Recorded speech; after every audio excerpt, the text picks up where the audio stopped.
Hey there and welcome back to another Demon Slayer video. I'm quite behind on these episodes honestly, so today is all about playing catch up a bit. And so yeah, today we have episode 6 of the Hashira Training arc, the strongest of the Demon Slayer Corps, which picks up from where we left off with Tanjiro and Zenitsu arriving at the stone Hashira training site to find that it is rather intense. So yeah, let's jump into it. So right from the get-go, it looks like this training session, it's going to be torture. It revolves around improving your strength, your lower body, your core, using 3 main tasks. The first of these is standing in a freezing and fast-running waterfall, the next being able to lift some giant-ass logs, and then the third is being able to push a massive rock 1-cho, or 357 feet. Yeah, good luck with that. And of course, poor old Zenitsu faints, and the Hashira tells Tanjiro to chuck him in the river.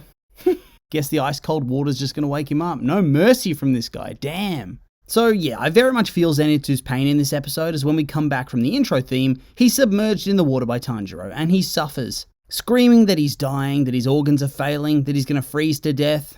And yeah, I feel him. Because when he's in the water, it reminds me of having to get out of bed in the morning during winter and the house is just so cold and my feet hurt. And then when he's panicking about being out in the open air when he's cold and wet, it's like when you get out of the shower into the cold air and it just sucks. And yeah, Zenitsu this episode, he's just classic. Truly funny. Him laying on the warm rock and ranting about how it's warm and safe, just like his mother's embrace. It's absurd, but in the best way possible. Especially that shot with Tanjiro lingering in the background, clearly unsure about what he's supposed to do here. And once again, this episode, as we saw with the last couple of Hashira trainings, we see a more vulnerable side to Tanjiro.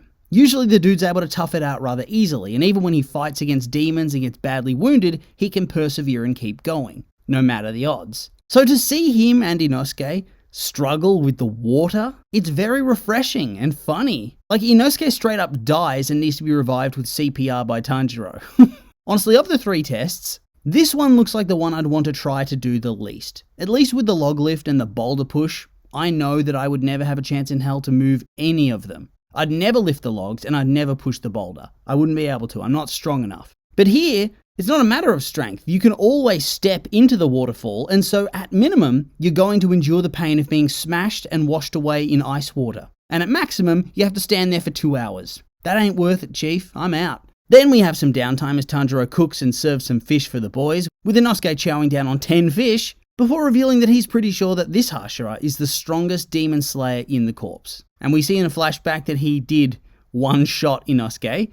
And Inosuke, I don't think he's that much weaker than Tanjiro, and Tanjiro was able to survive a fist fight with the Wind Hashira. Not win, not even come close to winning, but he survived it. So, yikes, this guy's the real deal, I guess. And even cynical Zenitsu, who initially writes him off as an old weakling at first, is easily convinced when he sees him just casually pushing a huge boulder, much bigger than the ones they need to push, with minimal effort. So yeah, this guy's a beast.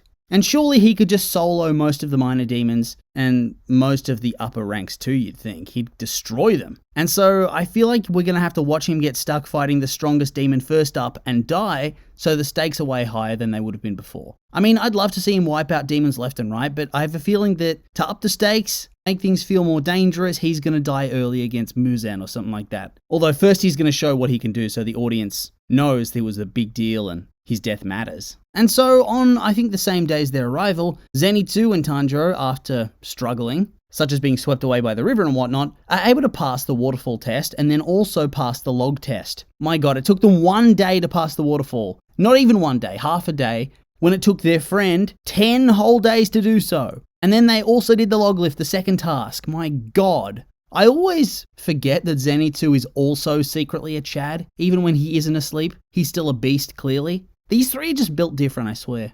I can't imagine just how deeply demoralizing it would be to be one of the normal foot soldiers here. We then move on to Muzan and the music demon, whom he's using as a recon tool, and she controls those disgusting little eyes that nobody seems to be able to notice, and has managed to use them to track down about 60% of the demon slayers at this point. So obviously, it's only a matter of time before she's able to ascertain the location of the Master of the Order, and Nezuko as well. Although, what's the Master even going to do, right? Bro's finished. Muzan's going to turn up and give him a mercy kill at this point.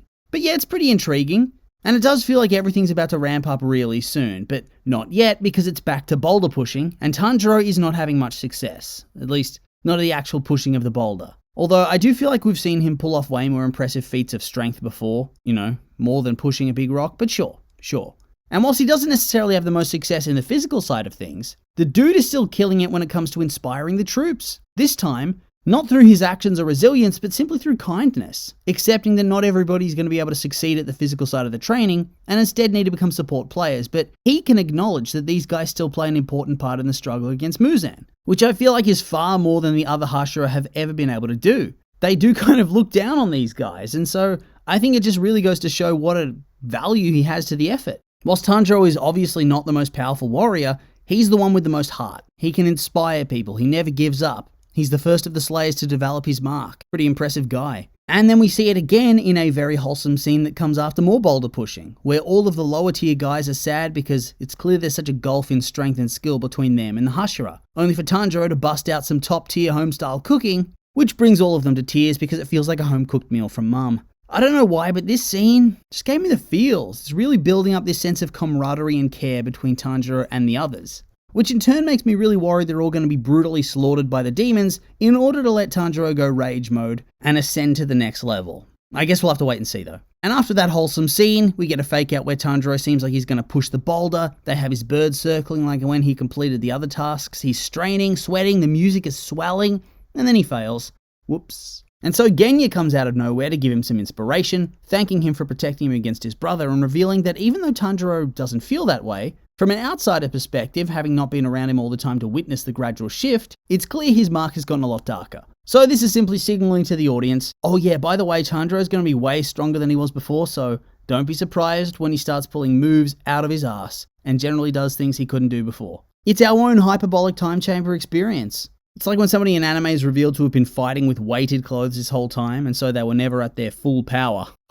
Now that's nostalgic. So Genya tells him about a technique that he and the Stone Hashira use, that Genya relies on to fight because he can't use the breathing techniques. And pretty much it's just repeat a mantra and access a powerful or painful memory, and then you power up. Seems pretty basic and simple, something that all Demon Slayers should probably know how to do, especially if it mimics total concentration breathing, but apparently not. Apparently it's not as easy as you'd expect, because once again we get faked out where it seems like Tanjiro's going to be able to push the rock, but he only moves it a tiny fraction before he gets called off to make dinner. So I guess it is much harder than it sounds. And then we have another food scene where Tanjiro bonds more with Genya, and I gotta say their friendship, it's getting so wholesome and nice. It's crazy how far Genya's come as a character from the angry, violent kid who attacked that little girl to this somewhat shy and friendly badass character. Please don't let him die. Please. That would just be so sad. And in the course of the conversation, Genya tells Tanjiro that he needs to think of something that's going to get him really worked up for the technique to actually work properly. And so off he goes. And of course he thinks of his family, but not only that, he thinks of Rengoku and his words for Tanjiro to set his heart ablaze, which lets him move the rock as Inosuke and Zenitsu scream. And I gotta say, it's crazy to see how much of an impact on the story Rengoku's actually had. They knew him for like an evening on the train before he died. And yet, his presence is still felt in the story now. It's like he's somehow been training Tanjiro from beyond the grave, inspiring him to keep pushing. God, Rengoku was a Chad. I miss him. And so, yeah, that's the end of the episode. And that's the end of the review. And I would like to say that these have just been my opinions, and now I'd like to hear yours. What did you think of the episode? Do you like it? Hate it? I'm curious for your thoughts, so make sure to like, comment, and subscribe, and let me know.